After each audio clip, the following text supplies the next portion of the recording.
Okay, hello, hello. I am so excited that I have Colleen Quan here with me today. Colleen is a positive parent coach with HeartString Parent, and I asked her to come on because she just has so much insight and tools for parents who are struggling with all the things, right? We've got power struggles, tantrums, how to manage your own emotions. But specifically, I wanted to invite Colleen on because she has a wealth of knowledge around how to handle conflict between siblings, how to create more peace in the home, right? Because sometimes it just feels like you're this constant referee. You're having to constantly break up fights. And I've especially loved following Colleen on Instagram because she just offers so much insight and ideas there around how to cultivate calmer, more peaceful relationships in the home. So, welcome, Colleen. I'm so excited to have you here to share your expertise with us. Welcome. Thank you. Thank you, Jesse. I've loved following you on Instagram too. So I like that warms my heart that you say that. Oh, I love it. I love it. Well, I'm like super curious to hear more about the backstory of how you even started getting into this work. Obviously, as, a coach who works with moms as well, it's usually like our heart is in it, right? Like we have a passion because we ourselves are parents, we are moms, and we're experiencing the throes of motherhood alongside our clients and our students. So I am very curious though, like more about your backstory. When did you realize like I need to go in this direction? I have tools and expertise I want to offer. Yeah, for sure. So I started the positive parenting path when my son was in my belly. Like before he was even born, I just really dove into a lot of research about it and was like, this is the way I want to do things. And everything went pretty great until my daughter came along, number two, because they're exactly 2 years apart. So he was two at that point. And of course, part of that 2-year-old transition is all the big feelings and all the tantrums and all the stuff that, things go pretty smoothly until your kid's two or Yep. three, right? And I had a second baby. So he really started to struggle emotionally. He was going through all those big tantrums. But I think, in hindsight, he obviously was also struggling with the transition to becoming a big brother, which most kids do. Yeah. And so he really did struggle with anger. He would throw things. He would go through these massive meltdowns where he would just explode. And I was just caught completely off guard. And I, probably did and said a lot of things that I shouldn't have. And I really struggled with that transition with him. But I, dove into all the things that I knew about positive parenting and all the things that I knew were going to help him. And it really did. It really like turned things around. And my kids have an incredible relationship. I was at the park one time. I remember I tell this story a lot, but I was at the park and I was sitting beside this lady and my kids were playing together, laughing as they typically do. And she said to me, "Oh my goodness, how do you get your kids to get along? Mine are always fighting all the time. Like you are so lucky." And she said this, Mm, "You are so lucky." And I thought two things, one, that's really sad that your kids don't get along. And number two, I'm not lucky. Like I put in a lot of work and a mm, lot of intention behind what I did with my kids to get them to get along. And, reflecting on that, I realized I did a lot of those things because of the tools of positive parenting that I mm, had, mhm. but I also did a lot of that instinctively. And so then I really thought about what am I doing that's different than that other people aren't doing? What am I doing to cultivate this relationship between them? And so I was already on this kind of path of positive parenting, but I really dove into that sibling aspect of it. And that's kind of, why I focused on that because I feel like I have insights and maybe intuition in that maybe other people don't have. And so, in my coaching, I've just found that that is what comes up. And that's kind of become my focus because if you have more than one kid, it is always going to be an issue. It is always going to be on your mind. Anyone who's got more than one kid is always going to need help with sibling conflict because, I mean, there's not a household in the world that doesn't have it. It's Yes. always there. Yeah. Yes, I definitely need it. I know so many of my students need it, so many of my listeners need it. So I'm really glad that you narrowed in on this because I think it is just a big question mark for a lot of us. We're like, what am I doing wrong? Why can't they just get along? And it's just a lot Mhm. of stress and anxiety. And I think even too, there's like a bit of pressure, like because maybe we see other families and when they're out in public, we think like, kind of like what that mom saw where she's thinking, oh my gosh, Yeah, I want what you have, but it can just feel so intangible, like something that you just can't quite figure out. So, I'm yeah, really curious, before we even dive into like, okay, so what can a mom do? How can you create more of that peace and that harmony? I'm really curious, like, what encouragement would you offer a mom who feels like, I don't know, it's like she feels overwhelmed by even the idea of having to tackle this intentionally. I know you use that word intention, and I think Hmm. we all have great intentions, but it can be really hard to feel like we have the capacity to put in the work. So could you just offer like a little bit of encouragement, even to just help my listeners feel more open and ready to receive all the things that you have to share? Yeah, for sure. I love that question because it can, and like all the information that we get, Yeah. even from Instagram, and like the little things we see here Yes. and there, and it feels almost like too much, right? And too much information, and I can't do that. So I always tell parents, you just need to start with the micro, like the Mm, little moments can make a big difference. The little things that you say, little tiny moments of connection with your kids, that 5 minutes of play, that little thing that you say that's different than you might have said yesterday. You can start really small and you can make a big difference. I don't buy into this idea that, parents will say to me, but kids are supposed to fight. Like siblings always fight. And that's just like, of course they fight. And yes, they do. And that's so true. But I don't like this idea that there's nothing you can do about it. mm, There's two things are true, right? Yes, they fight. And yes, it's normal.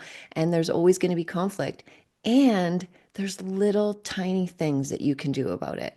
So it doesn't have to be like all or nothing. Of course, if you put everything into it and you do all the things I teach, you're going to make big progress. But you can do little tiny micro things, and it does mm. matter. That sounds really encouraging. Okay, thank you. Thank you for offering that.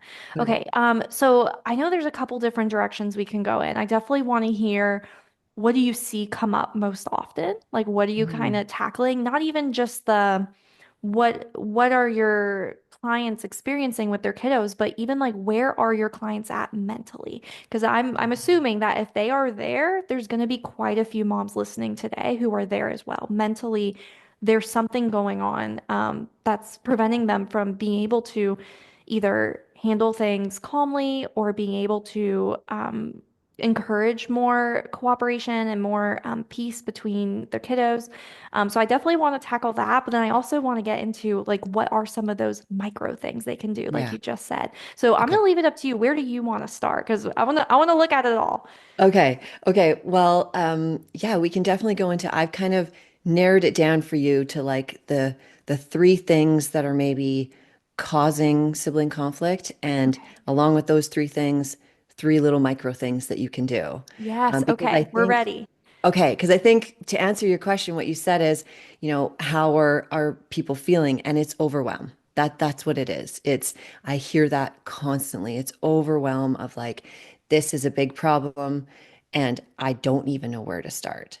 So maybe we can start there. Is what are the three things that's kind of behind it that I see, and what are three micro things you can do about it? Okay. Let's do it. Okay. Okay, so the first kind of reason, well, you know what? This is like actually I'm going to give you four because this is not a reason, but it's something to mention is that the personality, age gap, temperament, those are all things that are there that of course are going to Mm, drive one relationship, more towards conflict than maybe another. mm, And those are things that like is kind of out of our hands, right? mm. So Wait, I can don't want we to brush. pause there? Because Yeah. I I love what you just said of these things are kind of out of our hands. I think especially for us moms who we feel this sense of pressure and responsibility of like, I have to make sure my Mhm. kids do XYZ. They behave in this specific way. They get along in these specific times. And I just love that, like, I think that there's a little bit of a permission slip there of like, you Mhm. can't take full ownership of what your Yeah. kiddos will struggle with because Yeah. they go through different things, different developmental stages. Their brains can be wired differently. They have different personality types. So I just wanted to pause there for a second because I think that's really powerful. Yeah. So thank you for even bringing that up. Okay, love Yeah. it. Continue. Yeah, Sorry. exactly. Because yeah, you might have one kid with ADHD and one kid who's highly sensitive. And like there's just going to be things about the dynamic that are just there. So yeah, give exactly a permission slip to like ease people's mind a little bit that Mm, yes, there's things you can do and it's just going to be what it is sometimes, right? yeah, yeah, love Okay. that.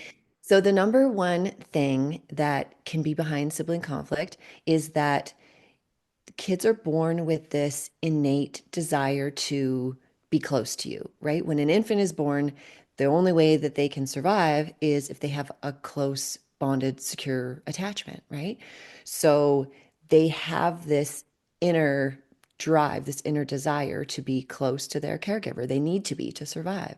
And so a sibling comes along and is competition, right? A sibling is competition for your attention, your love, right? And this jealousy and resentment comes up subconsciously because they have such a strong desire for a connected relationship with you. And anyone dragging you away from that is a threat, right? Is Mm, a threat to them. So that's kind of where and again that's built in, it's just it is. If you have two kids, if you have three kids, every single one of them has that built-in desire for connection. So that's what's kind of behind it, and that feeling of being less loved, less cared for, less desired, less understood, like that feeling of being less mm, can really drive all the jealousy and resentment that's underneath all of that. So, my one tip for that, I mean, I have lots, but I'm just going to give you one, is again, those moments, I call it micro connection moments. So, and I kind of teach parents to focus in on building those micro moments of connection in because I'll give you the because and then the how. So, because you have to build up each child, the relationship you have with each child is a driving factor in the sibling relationship. mm. It's almost like their relationship can only be as good as your relationship with each child. Can you Your say rela that again? I just want you to emphasize that. Is there like a yeah, different way you can say it to really make it hit home? yeah, your relationship with each child is the driving factor in the sibling dynamic. Yeah. You are the connected, you're like the power cord. I describe it like your kids are like a computer circuit. They're all connected in this computer circuit, but you're the power. Oh, Yeah. that's really powerful. You're the Okay. you're the power. So your connection, if it's frayed, their relationship is going to be frayed. Mm, So you have to start there. You have to start with your relationship. And you can do that with micro moments of connection. So you can build them into, I mean, binge my stuff on play, but you can build them into the stuff that you're already doing, right? You're already giving them all lunch.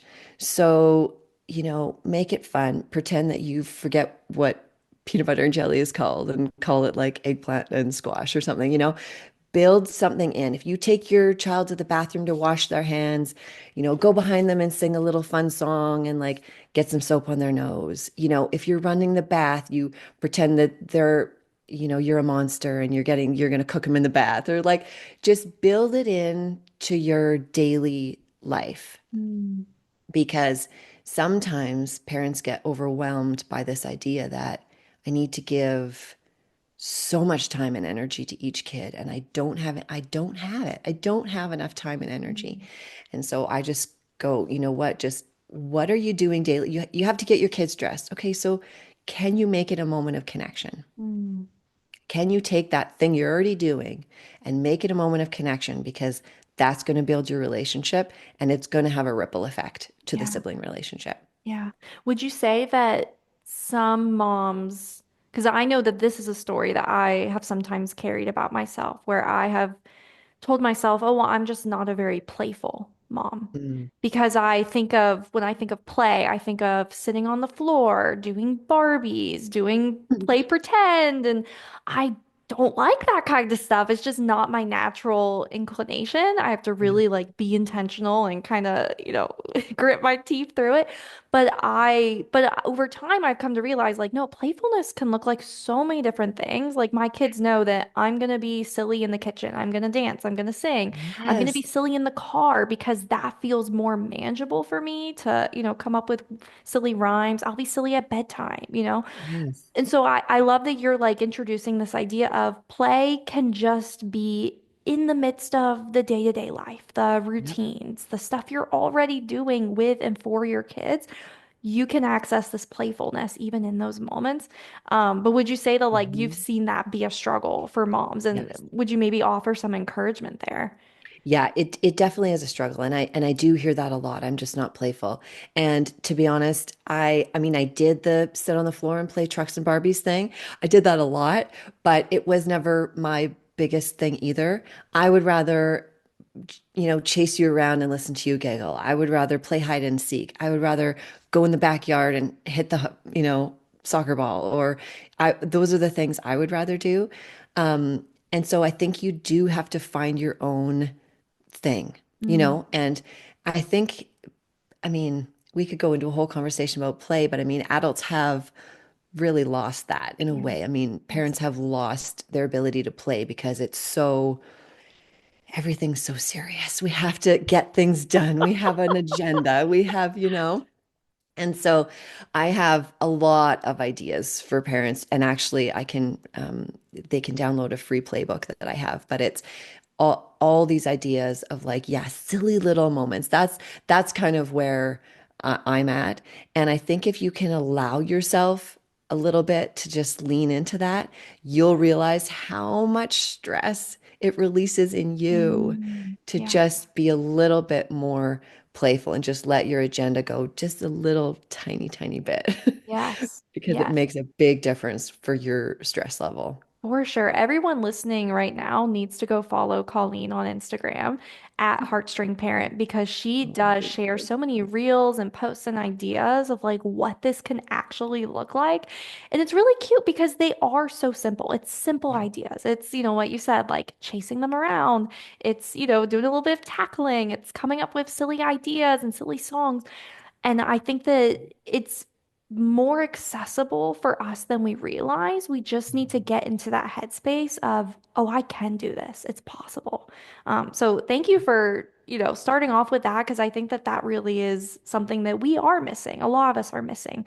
But it doesn't mean we can't gain that back. We can't gain that playfulness back.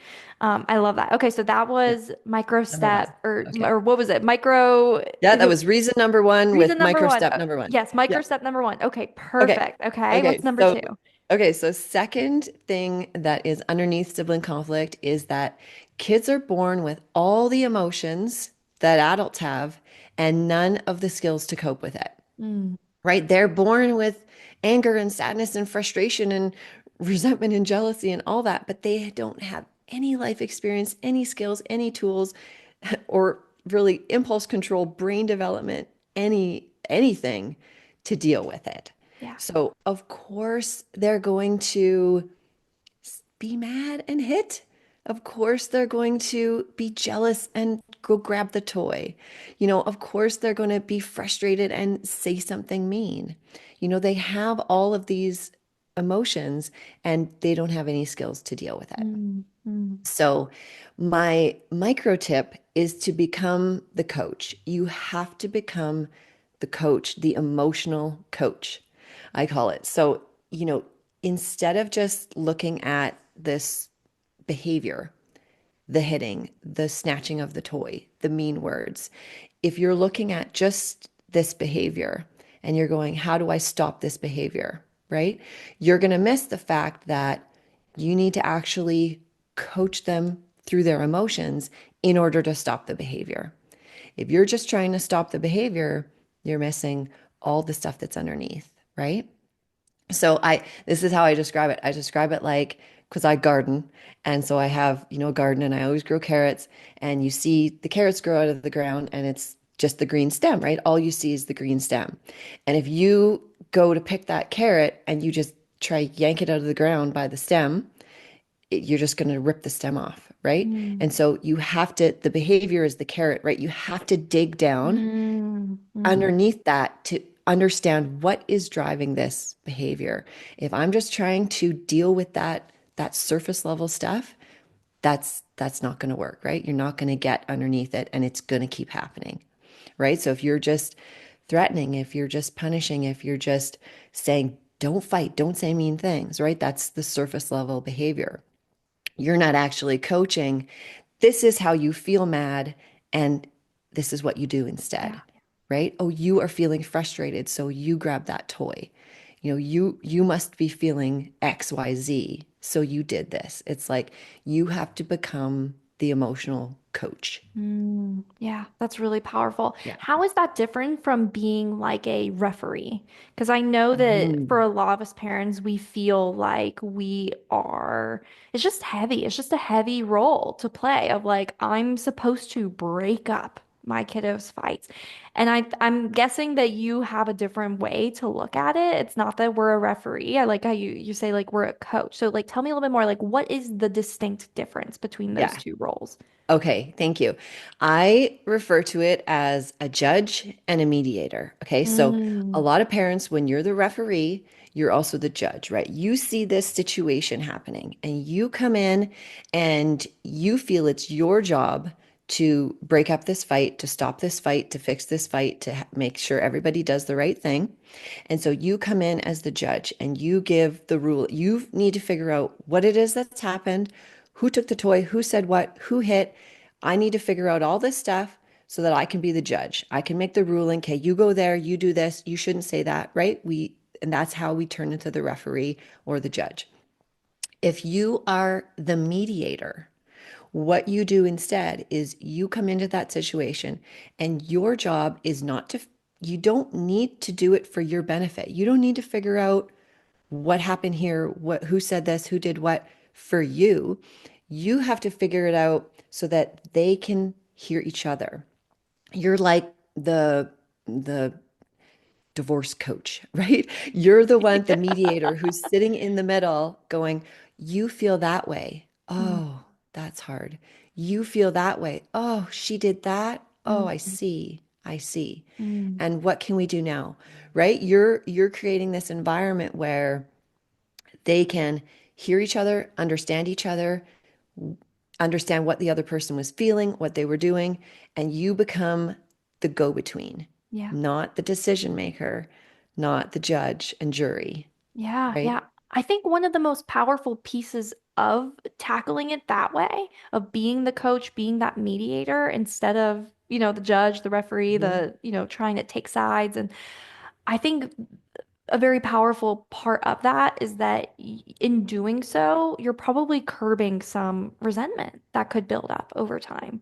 Because if it Absolutely. feels like, oh, well, mom always takes my sister's side, mom never is on my side, mom always believes so and so and doesn't believe me, mom. Like, I think that these stories, we don't realize that that's what's being built Hmm. up over time, but I have a feeling that a lot of kids experience that.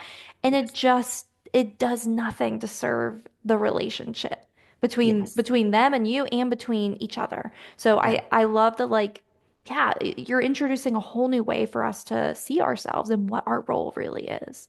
Yeah. And you're right. And they are keeping score in a way, Yeah. even subconsciously, they do keep score. And it comes back to the first point that we talked about is their desire to be close to you and be equally loved and equally cared about.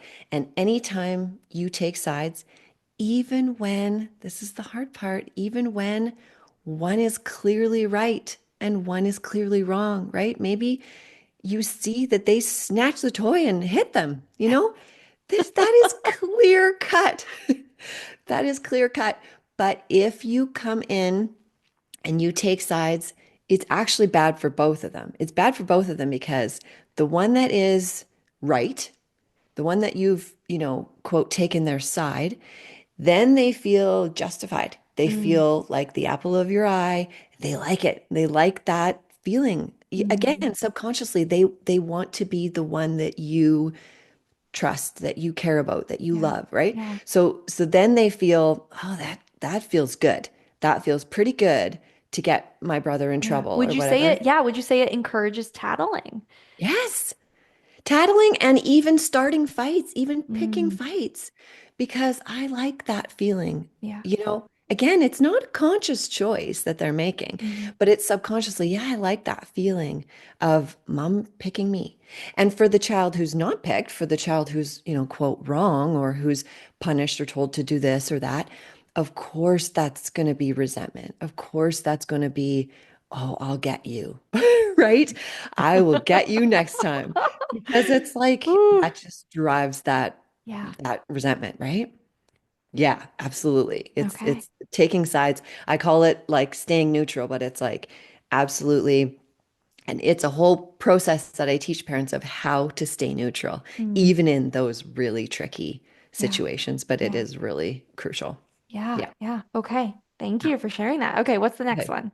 Okay. Number three, the number three reason that is underneath sibling conflict is that they have built up, depending on how old your kids are, they have maybe built up a history now. There's a Mm, history of negative experiences, mm, of those things we just talked about, of, mom picking them and not me, of he never listens to my ideas. He's always taking my toys. Like all these experiences form this negative association almost, right? So that's what it is. It's like, parents come to me and their kids are 10 and 8, and they have so much history now. They have such a history of conflict and of not feeling understood and of not understanding their sibling and of mom picking, him and not me and feeling this resentment. And it's like built up over time, right? So the micro tool that I suggest for this, especially for older kids, but even younger kids, I mean, even kids who are 3, is I call it venting, but basically it's allowing each child to express their negative feelings about their sibling to you. mm, mm. Okay. So instead of, if you hear, he's so annoying, or she's so mean, she's always, often parents will combat that, Yeah. We right? want to With, shut it down because we're yep, afraid. yeah. So if you can empathize, like pour on the empathy and allow that to happen with you, you Mm, know, oh, like it must be so hard to be a big brother. Tell me about that.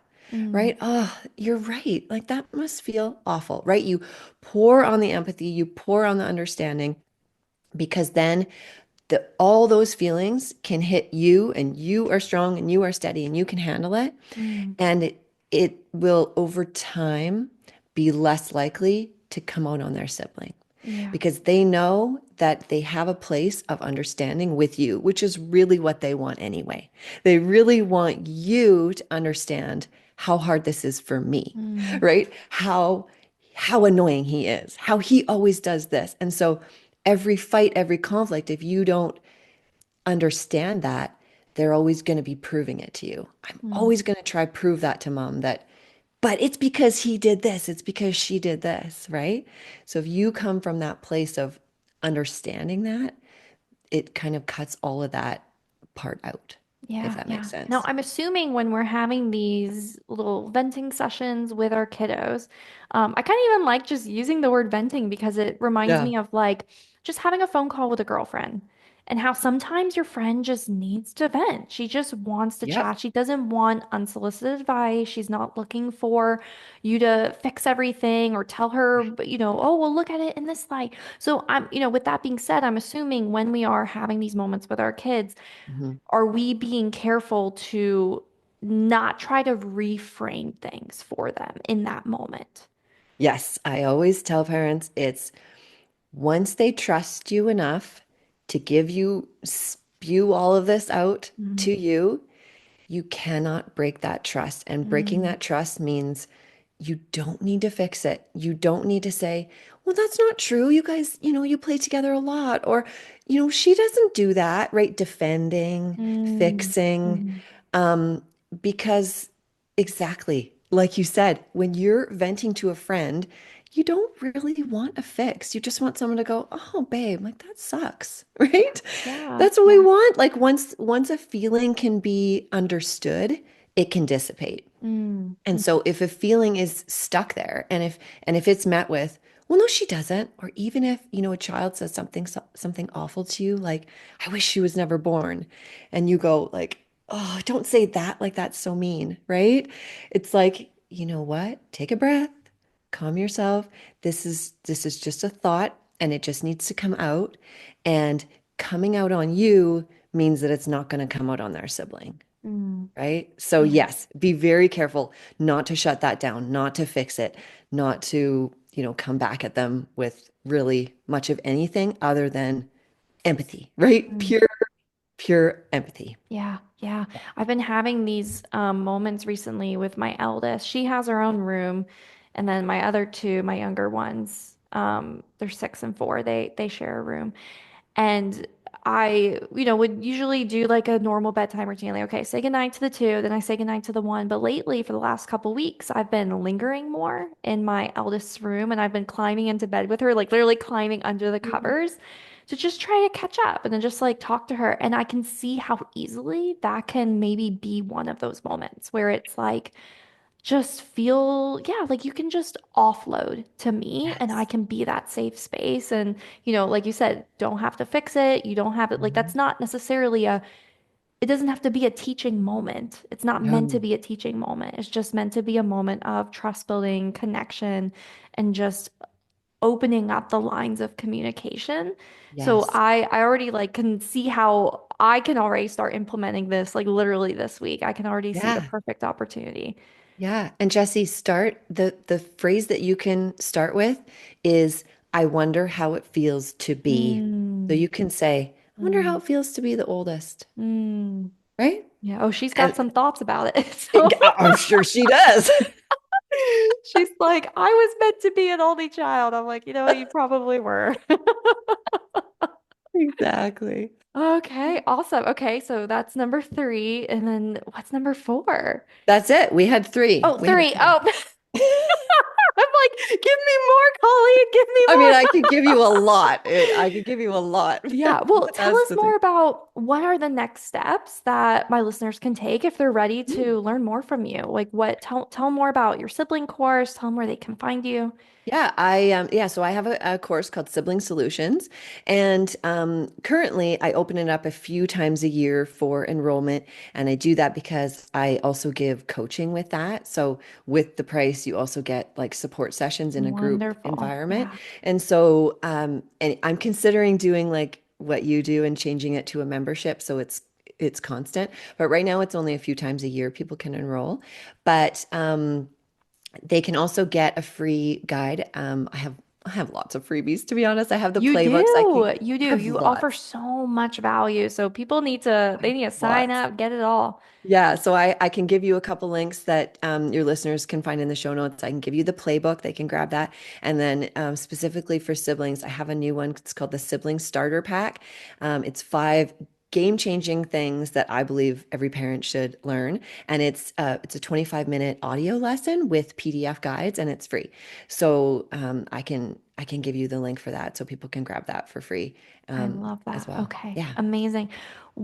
What's like a last little word of encouragement you can offer a mom listening today who maybe feels like just, I don't know, like she's lost a little bit of hope that Mhm. there can be peace in her home, that there can be Mhm. peace between her kiddos. What's like that Mhm. little nugget of just that last little bit of encouragement you can offer her?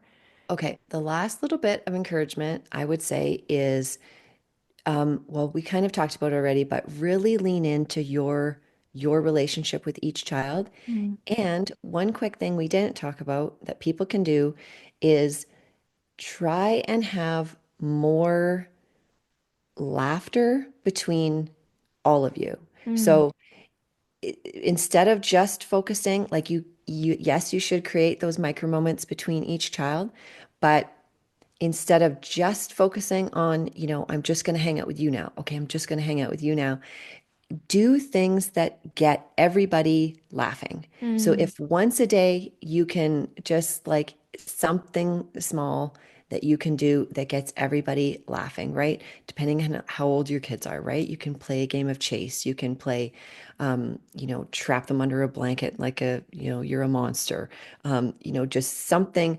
Turn the TV off for 10 minutes after dinner and do something that will make everybody laugh because mm, laughter is like magic. And if they can laugh together, then it not only builds your relationship with each child, but their relationship together.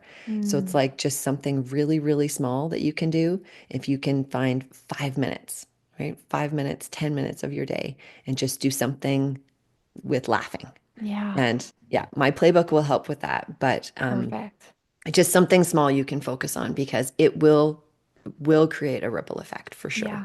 Yeah. Yeah. I think we just sometimes forget that even the small little things we do can compound over time. Yes. It does make a difference. It might not be overnight, right? It's not Yeah, like, it won't be. oh, we laughed today, therefore they'll be totally They know getting how to, along for yeah. the rest of the day. It's not quite like that.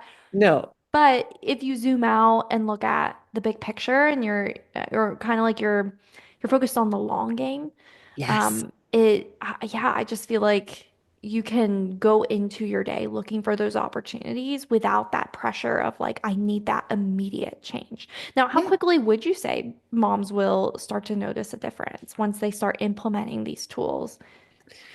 Oh boy. I'm sure it's different for everyone, Yeah. right? Of course, yeah. Yeah, it really is. It really is totally depending on how old their kids are. But I've had people come back to me like after watching two videos and say, "Oh, wow, I can Yeah. see that this can make a difference. Yes. I can see that I can look at this fight differently now." Because I always say you can't change your child's behavior until you change how you think about their behavior. Mm, So a lot of what I teach is like how to change your mindset about it too, right? So you change your mindset and that can make a difference tomorrow. And like all the yes. stuff you teach, right? It's like as soon as you change how you think about it, it will make a difference almost Mm, immediately. So sometimes that can be immediate and then the long-term stuff obviously can take a little longer depending on how parents dive into it, sure. all the concepts, but some of it can be overnight. Yeah, I love it. I love it. Yeah. Well, thank you again, Colleen. You have shared so Thank much with us. I you. hope that everyone listening today goes out and, first of all, follow Colleen, check out her stuff, get those freebies, super, super valuable, and find out how you can join her siblings course.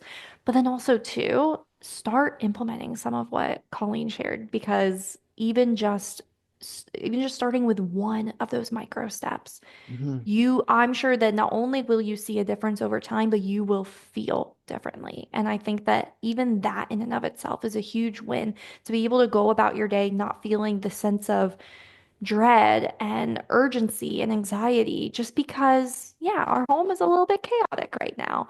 I Yeah. think that, I don't know, even just holding on to hope and encouragement that the relationship can continue building over time, not just between you and your kids, but between each other. I think that Mhm. that hope and just applying those small steps can, I don't know, Yeah. it can just change everything. So Yeah. thank you again. You've shared so much with us today. You're welcome. Thank you so much, Jesse. I appreciate it.